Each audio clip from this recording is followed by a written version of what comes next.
If you can believe it, Wild fans already, we're 25 games, 25 seasons into Minnesota Wild hockey. And all season long, we're checking in with some of those faces that helped get this franchise off the ground. And that includes the Wild's first real superstar, the great Marian Gaborik. Number 10 in a Wild uniform. Feels like just yesterday, Marian, you were wearing that Wild uniform. Does it feel like just yesterday to you?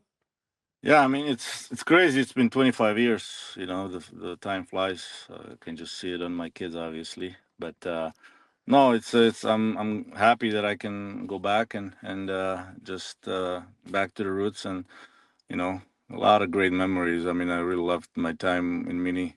People were unbelievable. Players and as we were expansion team, so it was very special, and especially the couple playoff rounds we had. It was just unbelievable experience and start for my career. And we'll get into your career and all the great memories that you have here, but fans should know you're going to be in town on Tuesday night, and that's going to be super cool. Marian Gaborik bobblehead night. I'd have to imagine in your career and in your lifetime, you've had a bobblehead or two. Is that right or wrong? This can't be your first bobblehead. No, I think they've done one for sure, as I remember, and I think Siki sent me a picture. It doesn't really look like me, but it's all good, But no, I'm looking forward to them. Honored that they're bringing me in and appreciate that they thought of me. So it's going to be a cool experience to get in there to Excel Center and see some familiar faces that are still there or playing. In terms of Matt Zuccarello, that I played with him in New York and stuff. So it's going to be cool and see a couple guys that are still in the locker room. Tony DaCosta, Matt Benz, and I'm sure I'll see maybe Wolsey's doing still some radio. Bomber, I guess, is development or something. So hopefully I'll see those guys. They're sprinkled all over the place. It's unbelievable. So it will be kind of a coming home in a number of different ways. We're talking about some of the great names in the history of this franchise. And one that pops to mind when I think about a Marian Gaborik bobblehead, remember that marionette that used to hang in your stall, especially that rookie season? Remind me what the name of that doll was. And I believe it was Jamie McLennan that hung it there in when you were just a young kid. Yeah. I Let me can't remember think. the name of it. I think, yeah, room. Can't remember. Can't remember, but I remember that being in the locker room in my locker. I can't think of the name right now, but Jamie was for sure the funny guy when he wasn't playing. When he was playing, you couldn't even talk to him, couldn't touch his gear or anything. So it was pretty funny.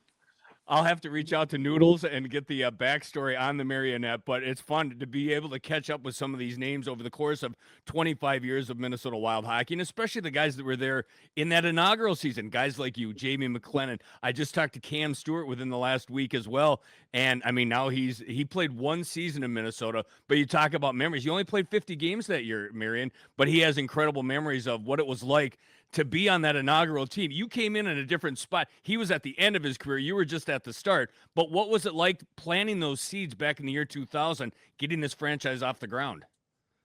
No, it was unbelievable. I mean, like all the guys are pretty much starting from square one. Expansion team, trying to make the team, and there were no really superstars. There were no really guys with big heads or cocky guys. So it was a good bunch of guys, and then Jacques really.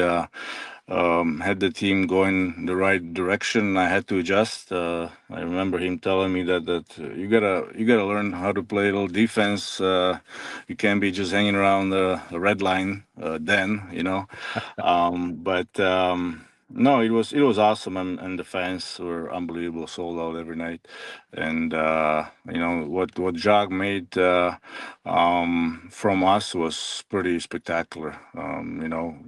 Budget, whatever payroll we had was nothing, and we've been beating teams that have had unbelievable superstars, and just the playoff run we had in '03 was a picture of Jacques, pretty much how he had us going and built, and yeah, really I had a lot of fun.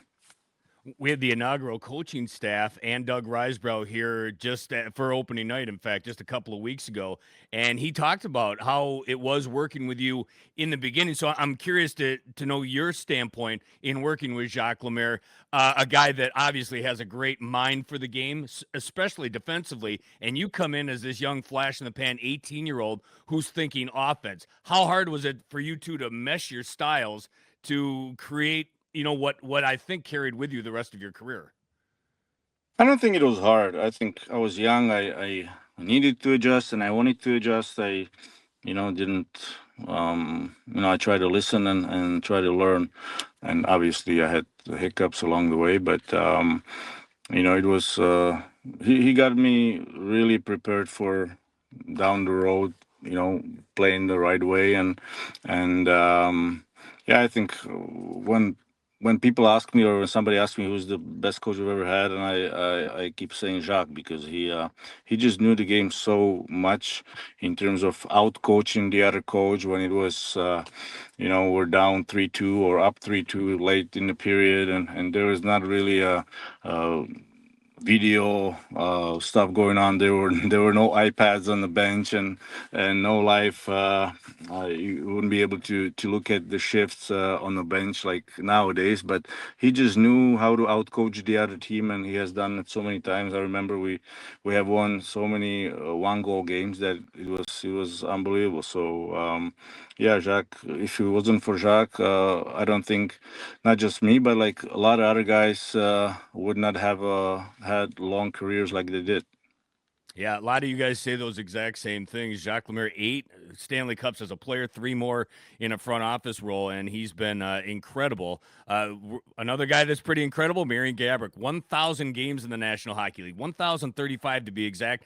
502 with the Minnesota Wild in the first 8 years of their existence. Still number one in goals with 219, number two in points with 437, and number four in power play goals with 59. I mean, these numbers are still pretty astronomical. When we talk about some of the guys that help make this franchise, not just you, but a few of them are coming in for that game on Tuesday when the Wild host the Winnipeg Jets. I'm going to name them by name, and you give me one or two things you remember about any of them. I'll start with Stefan Veilleux. He's going to be here Tuesday. What do you think about that frisky little redhead?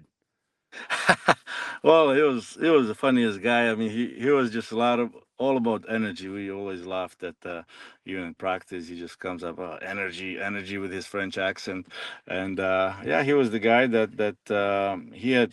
If you wanted, he had skill as well, but he was energy guy, and he was perfect guy to that kind of system we've had, and. Yeah, I love the guy. He was great. I'm looking forward to see it. You had your Slovakian mafia. He had his French Canadian guys, one of his tag team partners, Pierre Marc Bouchard. Man, I've got great memories of Butch. How about you? I remember him, his spinoramas and just the hands. His skill was just unbelievable. I mean, like in today's NHL, he would be rising superstar. So I'm looking forward to see him as well. He great guy, and just he was so talented. I remember his just the hockey sense he had, and yeah, same. I'm looking forward to those guys. Yeah, those are two great names in Wild history. Both will be here on Tuesday along with you. So much talent inside the building that night. Not only Pierre Marc Bouchard, not only Stefan Veilleux, not only Marian Gaborik, but Brian Ralston. Talk about one of my favorite players in the history of this franchise. He's right up there at the top along with you. What do you remember about Brian Ralston? Well, everybody remembers his big shot. I mean, obviously, he's got one of the hardest shots I've ever seen. Thank God I didn't have to block it. It's not like I would block any shots, but yeah, like Jacques loved him. He had him in Jersey, and I think it was his work that he came to play for the Wild, and yeah, he's played a lot of penalty killing. I remember power plays and his one timer, his slap shot was kind of his go to. So yeah, again, I don't know. It's gonna be great to catch up to those guys. To catch up with them and to see how they're doing, what they're doing, and it's gonna be fun. They're all coming in Tuesday. Wild host the Winnipeg Jets. Marian Gaborik bobblehead night, but he'll be here along with Ralston, Bouchard, and Veilleux. Get your tickets now, wild.com/hockey tickets. I got to get a couple more in here before we let you go. I know you're very busy, a family man. Like, I know how things have changed for me over 25 years. I mean, you had your time here in Minnesota, and you went on to even bigger and better things, winning a Stanley Cup. You went to Broadway. You went to L.A. Amazing stuff. But for you personally, you're a dad, Marian. What? What happened to that kid that was 18 years old? You're a dad of two girls? Yep, two girls, 3 and 5 now. Love them. I mean, they're just a lot of fun, and I'm happy that I have it. I had kids that when I retired, when I finished my career, so I'm not on a trip, but for 2 weeks, and I come home, and now I can see them grow. I can spend a lot of times with them since I'm retired, and yeah, it's fun. I mean, a lot of things change, and I'm sure it's going to be cool to talk to a lot of those guys and see some familiar faces, even in with the TV. I'm sure Tom Reed is still there, and He's some other still here. guys. So still kicking, seeing you and other guys. So yeah, it's gonna be cool. I mean, last time I was in Mini was when Mikos had his 1,000th game. That was cool to catch up, and this one will be special as well. Yeah, we definitely look forward to seeing you. Give me the names of your daughters. I got to hear these names. Bella and Leia.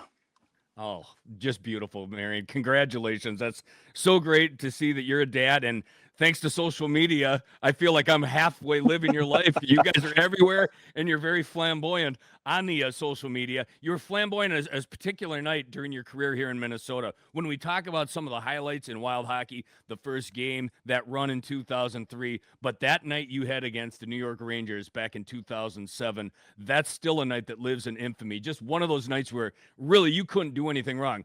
5 goals against future teammate Henrik Lundqvist. How do you put into words what that night was like for you? I mean, I don't know. When people ask me about that, I think I was just in some sort of a zone where things were just going my way. I mean, I could have had 6 or 7 that night. I remember, You could have. There's no um, doubt. but uh, but it was just special night.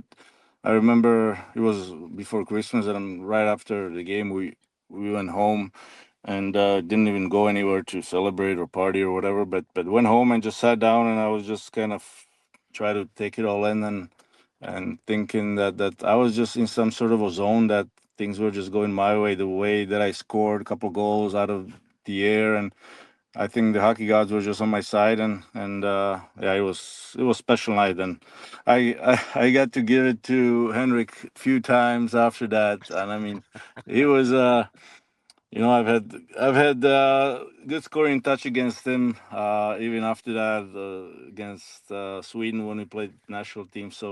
So I rub it in his face a couple times for sure. Awesome memories. All right, I'm going to give you 2 more questions, and they're about former teammates. One's going to be completely out of left field. Another one I know is going to touch your heart very closely. This is a name Brent Burns used to call you guys the Slovakian Mafia. I already referred to that. Branko Radovojevic. I can go down those names, but one guy was there with you from the beginning. In Lubomir Sekarash. When was the last time you heard the name Lubomir Sekarash, and when was the last time you touched base with Lubo? I see him from time to time. We live in the same town, so I see him. He's doing great. He runs this European University League. So he looks still the same. Like he looks like he could still play, skinny, and he's doing well. So yeah, he was like my second dad when I was playing there. He was I used to translate. I used to translate him when we went out to dinners, and then he was buying beers because I couldn't buy any beers. So it was a good combo. We lived together first couple of years, and yeah, he taught me a lot of things. And speaking of Jamie McLennan, his nickname for Lubomir Sekarash was Lemon Lemon Juice. juice, Why? yeah, lemon juice. Yes, yes, yes. Of Because it course. looked like he was drinking lemon juice.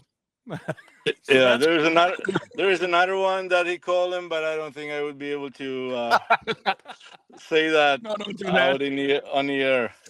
We'll save it for happy hour at Tom Reed's Hockey City Pub, hopefully sometime in the very near future. The other one that I want to bring up, and this is a guy that I know you had an unbelievable amount of respect for, and it's one of the few guys that have come through this Wild locker room that unfortunately have passed away, the great Pavel Demitra. Man, I love that name, and I loved watching him skate with you and the way he played the game and the way he carried himself, Marian. When I bring up the name Pavel Demitra, I know that's a name that touches your heart. Yeah, I mean, like it's just it's been a long time since he's not with us, but I think about him a lot, obviously, and yeah, just such a great memories. He was one of my best friends, and we had a lot of fun on the ice, but off the ice as well. I remember him and Branko Radivovic were living in my place when they got here first couple of months, so we had a good time off the ice as well. So, but yeah, it's just a shame what happened, but you know, it was. I'm very happy that I could spend time with him also on one team, not just national team, but other than being friends off the ice, but also play with him for many, and we had great games. I remember, I think our first game for when they got there, Branko and Pavel. We played. I don't know. I can't remember. We had a good game. I had goal and assist. Branko had a goal, I think, and assist. Pavel had a couple points too. And I remember next day in practice, he Jacques loved to skate his guys after practice. Give him a back skate, and I remember that he always called some guys on the other side to skate, and me. A lot of guys didn't have to skate. Me and Pablo was one of them. But Branko had a great game, but he still got bagged. He had to skate, and he was like, "Why did I have to skate?" And then Jacques with his French accent, "You need to skate," and me and Branko were just laughing at him, getting his ass kicked on the other side. So it was hilarious. So it was a good times, and like I said, I think about him a lot and miss him obviously a lot. Outstanding memories. Long live the Slovakian mafia, and rest in peace to the great Pavel Demitra.